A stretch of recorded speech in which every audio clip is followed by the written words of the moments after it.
मोहन और सीमा बहुत परेशान थे क्योंकि शादी के 10 साल होने के बाद भी वो माँ बाप नहीं बन पाए थे। मोहन मजदूरी करता था और उसी से घर चलता था। सीमा ने माता रानी का व्रत रखा और फिर उसका सपना पूरा हुआ। मोहन और सीमा को एक बेटा हुआ और उसका नाम मोनू रखा। देखो जी, हमारा बेटा कितना खूबसूरत है। वो तो होगा ही, मुझ पर जो गया है। वो दोनों बहुत खुश हैं। मोहन एक दिन काम से लौटते वक्त मोनू के लिए एक लॉकेट खरीद कर लाया। लॉकेट में मोहन, सीमा और मोनू की प्यारी छवि है। उसने घर लौटने के बाद वो लॉकेट मोनू के गले में पहना दिया और बोला, ये लॉकेट हमारी निशानी है, ये जीवन भर मोनू के पास रहेगा। वो तो ठीक है, पर ये इतना बदमाश है कि पूछो मत, सोता ही नहीं है। अरे सीमा, तुम इसको लोरी सुनाओ ना। लोरी सुनकर सारे बच्चे सो जाते हैं। सीमा लोरी सुनाना शुरू करती है। लल्ला लल्ला लोरी, दूध की कटोरी, दूध में बताशा, मुन्ना करे तमाशा।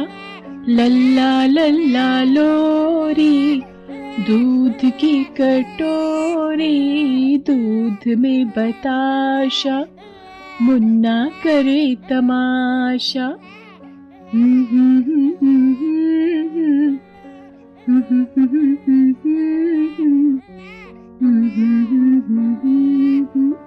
मुन्ना करे तमाशा।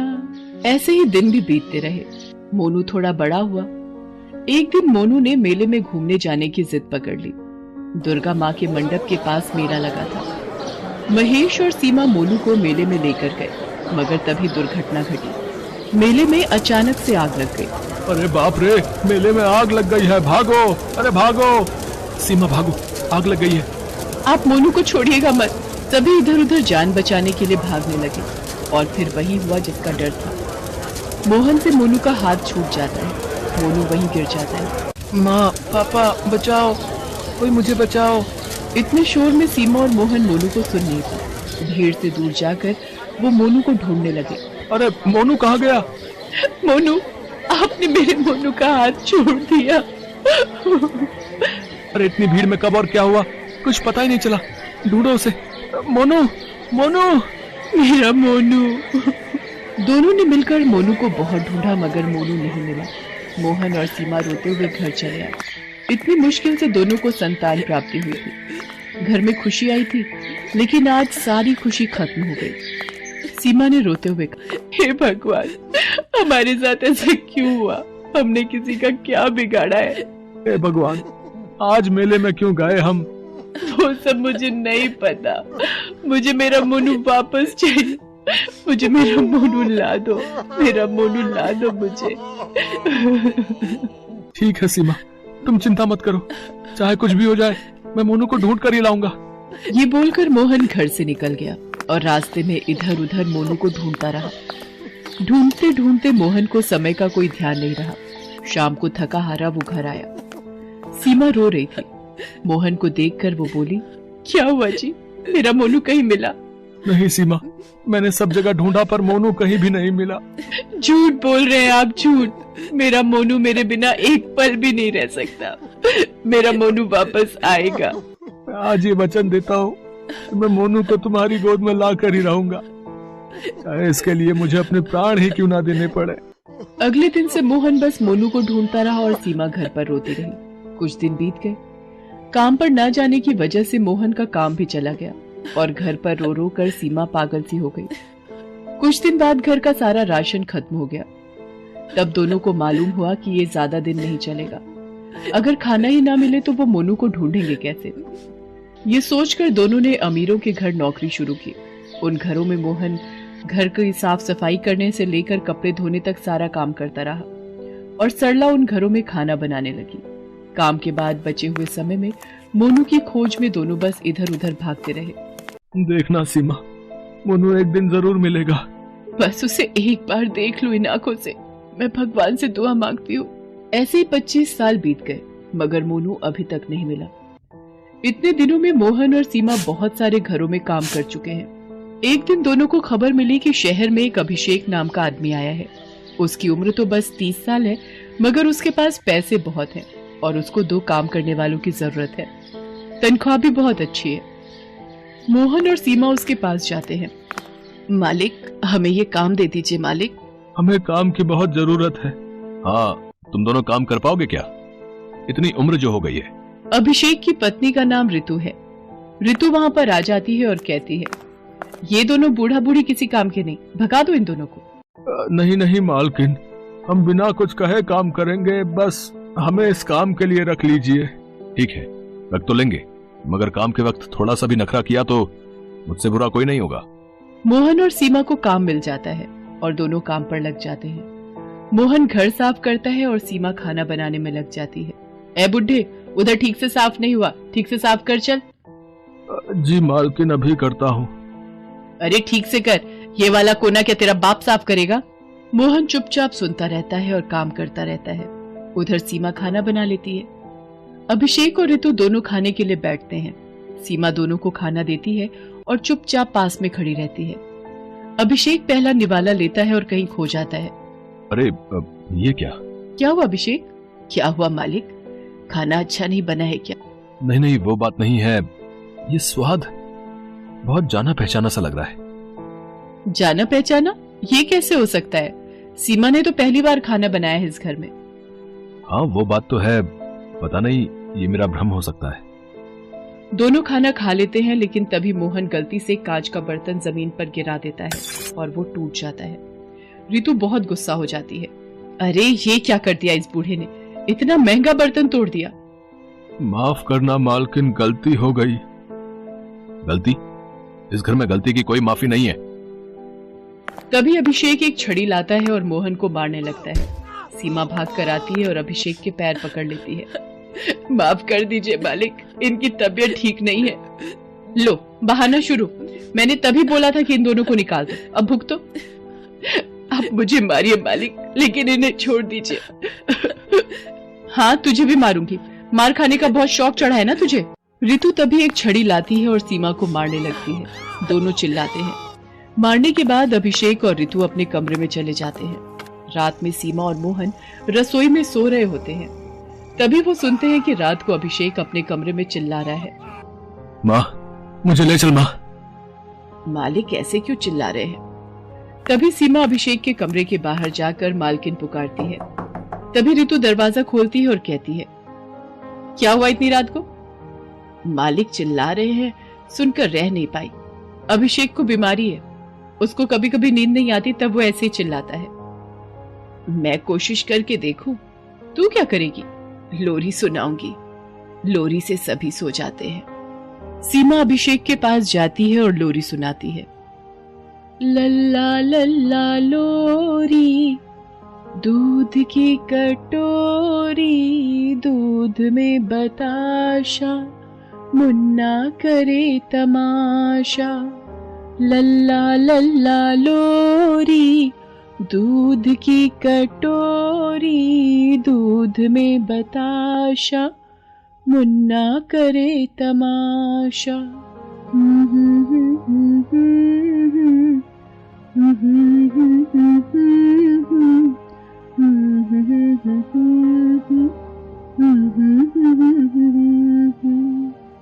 अभिषेक तुरंत सो जाता है। ऋतु को आश्चर्य होता है, लेकिन सुबह अभिषेक ऑफिस के लिए निकलता है। उसके ऑफिस में आज एक जरूरी मीटिंग है, इसलिए वो हड़बड़ी में घर से निकलता है और बिना इधर उधर देखे रास्ता पार करता है। पर तभी रास्ते में गाड़ी आकर उसे धक्का मार देती है और वो जमीन पर गिरकर तड़पने लगता है। ऋतु, सीमा और मोहन दौड़कर उसके पास जाते हैं। तीनों मिलकर अभिषेक को उठाने की कोशिश करते हैं और तभी मोहन और सीमा देखते हैं कि अभिषेक के गले में एक लॉकेट है। ये वही लॉकेट है जिसे मोहन ने मोनू के गले में पहनाया था। मोहन और सीमा उस लॉकेट को देखकर चौंक जाते हैं। अरे ये लॉकेट मालिक के पास कैसे आया? ये लॉकेट तो अभिषेक के पास बचपन से है। वो अनाथ है, किसी मेले में खो गया था। अभिषेक से ही सुना है मैंने। मेले में आग लगने के कारण दौड़ते हुए वो गिर गया था और उसके पापा से उसका हाथ छूट गया था। फिर सब कुछ खत्म होने के बाद जब वो मेले के पास बैठकर रो रहा था, तब किसी अनाथ आश्रम के मालिक ने उसे देखा और उसे अपने साथ लेकर गए। अभिषेक ने अनाथ आश्रम में रहकर ही पढ़ाई पूरी की और नौकरी करने बाहर चला गया। बचपन से ये लॉकेट उसके पास है। ये सुनकर मोहन और सीमा की आंखों में आंसू आ जाते हैं। असल में ये वही लॉकेट है जो मोहन ने मोनू के गले में पहनाया था। अभिषेक असल में उनका मोनू है। वो तुरंत मोनू को उठाकर दुर्गा माँ के मंदिर में ले जाते हैं और माँ से प्रार्थना करते हैं, हे माँ, मेरा बच्चा 25 साल पहले खो गया था। इतना ढूंढने के बाद आज वो मिला है हमें। उसको फिर से हमसे अलग मत करना माँ। तभी दुर्गा माँ प्रकट होती है और अभिषेक यानी मोनू को ठीक कर देती है। मोनू को सब कुछ पता चलता है और फिर वो सब समझ जाता है कि क्यों सीमा का बनाया हुआ खाना जाना पहचाना लग रहा था, क्यों सीमा की लोरी सुनकर वो सो गया था। वो मोहन और सीमा पर किए गए अत्याचार की भी माफी मांगता है। माँ, पापा, मुझे माफ कर दो। मैंने आप दोनों पर बहुत अत्याचार किए हैं। मैं उस बात के लिए शर्मिंदा हूँ। मुझे माफ कर दो। चुप कर बेटा, माँ बाप से कोई माफी मांगता है क्या? ये बोलकर मोहन और सीमा अपने बेटे को गले लगा लेते हैं। ऋतु भी माफी मांगती है। अंत में सभी एक साथ हो जाते हैं और खुशी खुशी जीवन व्यतीत करने लगते हैं। सुलेखा की शादी रायपुर में सुभाष के साथ 4 साल पहले हुई थी। सुभाष बहुत ही अड़ियल स्वभाव का था। सुभाष हर वक्त सुलेखा को ताने मारता कि 4 साल की शादी में अभी तक एक भी बच्चा उसने पैदा नहीं किया। सुलेखा बहुत दुखी रहने लगी। एक दिन सुभाष सुलेखा को छोड़कर चला गया। सुलेखा को पता चला कि सुभाष दूसरी शादी करके किसी और के साथ रहने लगा है। सुलेखा को कुछ समझ नहीं आया कि इतना बड़ा दुख लेकर वो अपनी माँ के पास कैसे जाए, क्योंकि उसकी बूढ़ी माँ पहले ही बीमार रहती थी। पर सुलेखा के पास कोई और चारा नहीं था। वो अपनी माँ के घर चली जाती है।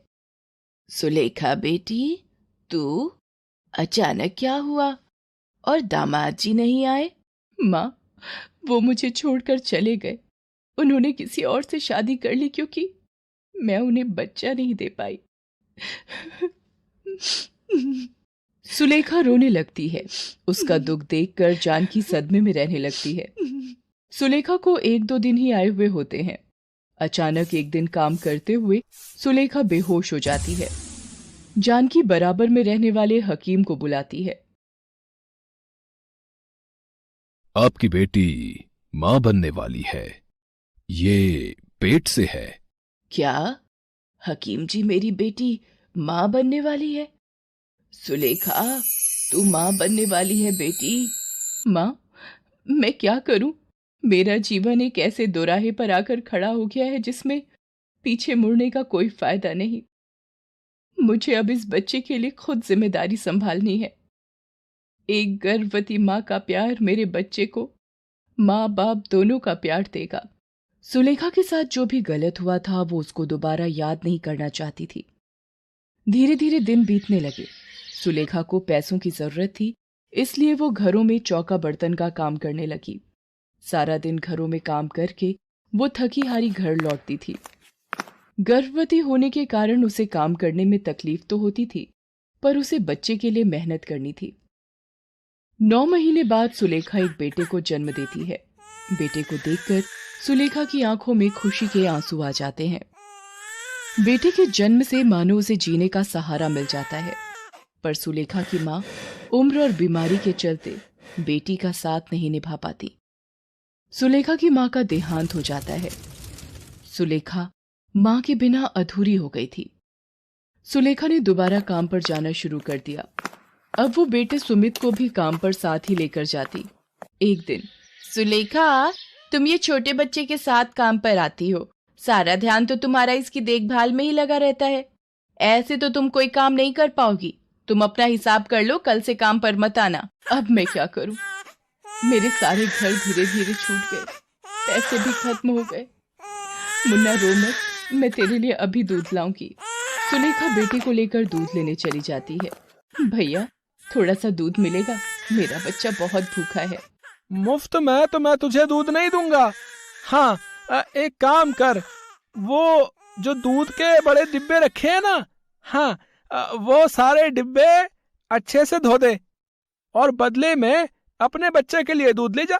सुलेखा सारे डिब्बे धो देती है और अपने बेटे सुमित को दूध पिलाती है। मुश्किल भरे दिनों में भी एक माँ ने अपना साहस नहीं खोया था। एक रात जब सुलेखा अपनी झुग्गी में सो रही होती है। अरे उठो उठो, सब बस्ती में आग लग गई है। झुग्गियों से बाहर आओ सब। अरे जल्दी उठो। सुलेखा, ओ बेटी सुलेखा, जल्दी से बाहर आ, झुग्गियों में आग लग गई है। अरे ये आग कैसे लगी? मैं कैसे झुग्गी से बाहर निकलूं? अरे मेरा बच्चा, मैं कैसे जाऊं इस झुग्गी से बाहर? दरवाजे पर तो आग है। ये चादर लपेट देती हूँ मुन्ना को। हाँ, ये ठीक रहेगा। सुलेखा जैसे तैसे सुमित को बचाते हुए झुग्गी से बाहर निकलने लगती है। तभी एक जली लकड़ी सुलेखा के मुंह पर गिर जाती है। सुलेखा अपनी परवाह किए बिना सुमित को झुग्गी से बाहर सुरक्षित ले आती है, पर सुलेखा का मुंह एक तरफ से आग की वजह से जल जाता है। सुलेखा के पास इतने पैसे नहीं थे कि वो अपने चेहरे का इलाज करवा पाए, इसलिए उसका चेहरा देखने में भद्दा हो जाता है। पर सुलेखा इस बात की बिल्कुल परवाह नहीं करती। उसे यही सुकून होता है कि उसने अपने बेटे की जान बचाई और भगवान की कृपा से उसके बेटे को कोई नुकसान नहीं पहुंचा। दिन बीतने लगते हैं। अब सुमित स्कूल जाने लगा था और सुलेखा चाहती थी कि सुमित पढ़ लिख कर बहुत ही बड़ा आदमी बने, इसलिए वो दिन रात मजदूरी करके मेहनत करती रहती थी। एक दिन, अरे राजू आजा, रुक, मैं अभी अपनी कॉपी लेकर आया, तब तक तू कमरे में बैठ। नहीं सुमित, तू मुझे कॉपी यहीं दे दे, मैं अंदर नहीं आ रहा। वो तुम्हारी माँ को देखकर मुझे बहुत डर लगता है और रात को नींद भी नहीं आती। उनका चेहरा बहुत ही डरावना है। अच्छा ठीक है राजू। अरे सुमित, तुम्हारा दोस्त राजू आया था, पर घर के अंदर क्यों नहीं आया? वो आपके डरावने और बदसूरत चेहरे से घबराता है। सिर्फ वही नहीं, मेरे सारे दोस्त आपका इतना खराब चेहरा देखकर डर जाते हैं, मानो किसी भूत को देख लिया हो। तभी मेरा कोई दोस्त मेरे घर आने के लिए हाँ नहीं बोलता। आपकी वजह से मुझे बहुत शर्मिंदगी महसूस होती माँ। पता नहीं मेरी जिंदगी में ऐसी माँ क्यों लिखी है। लोगों की माँ बहुत ही सुंदर होती है, पर मेरी माँ बदसूरत क्यों है? सुमित गुस्से में कमरे से चला जाता है। सुलेखा रोने लगती है, पर वो उस वक्त कुछ नहीं बोलती। समय ने अपनी चाल पकड़ी और सुलेखा की मेहनत से सुमित बड़ा होकर पढ़ लिखकर एक ऑफिस में नौकरी पर लग गया। सुलेखा को लगा कि शायद अब उसकी किस्मत के दिन पलटने वाले हैं। सुमित की नौकरी लग गई है और अब वो घर का खर्च भी उठाएगा और सुलेखा को आराम मिलेगा और वो बेटे का सुख भोग पाएगी। सुमित अपने ऑफिस की लड़की राशि, जिससे वो प्यार करता था, शादी कर लेता है। सुलेखा बेटे की खुशी की खातिर कुछ नहीं बोलती। एक दिन सुमित ऑफिस के काम से बाहर गया होता है। राशि अपनी कुछ सहेलियों को घर पर बुलाती है। माँ जी, आज मेरी कुछ सहेलियां लंच पर आ रही हैं। आप प्लीज उनके सामने अपना ये बदसूरत चेहरा लेकर बिल्कुल मत आना, वरना मुझे सबके सामने शर्मिंदा होना पड़ेगा। एक काम करो, आप अपना मुंह ढक लो, जिससे कि मेरी सहेलियों को आपका चेहरा नजर नहीं आएगा। आप जल्दी से सारा लंच बनाकर रख दो, तब तक मैं तैयार होकर आती हूँ। मेरी सहेलियां आने ही वाली होंगी। बेचारी सुलेखा कुछ नहीं बोलती और उदास मन से रसोई में खाना बनाने चली जाती है। दोपहर में राशि की सहेलियां लंच पर आती हैं और खाना खाने बैठती हैं। तभी सुलेखा वहां सब्जी का कटोरा लेकर आती है और वो जैसे ही एक लड़की को सब्जी देने लगती है। ये कौन है राशि? अरे ये मेरी नौकरानी है। अच्छा, तो खाना इन्होंने बनाया है? बहुत ही स्वादिष्ट खाना बनाया है आपने। अपने आप को राशि के मुंह से नौकरानी सुनकर सुलेखा घबरा जाती है और उसके हाथ से सब्जी लड़की के कपड़ों पर गिर जाती है। लड़की सुलेखा का मुंह देख लेती है और डर जाती है। उसकी चीख निकल जाती है। वो कहती है, कितना बदसूरत चेहरा, मुझे नहीं खाना इनके हाथ का खाना। फ्रेंड्स, आपने इनका चेहरा देखा है? अगर देखोगे तो 10 दिन तक सो नहीं पाओगे। अरे ऐसे कैसे तुम लोग जा सकती हो? खाना तो पूरा खाकर जाओ। नहीं नहीं, हमें अब भूख नहीं है। हम लोग अब चलते हैं।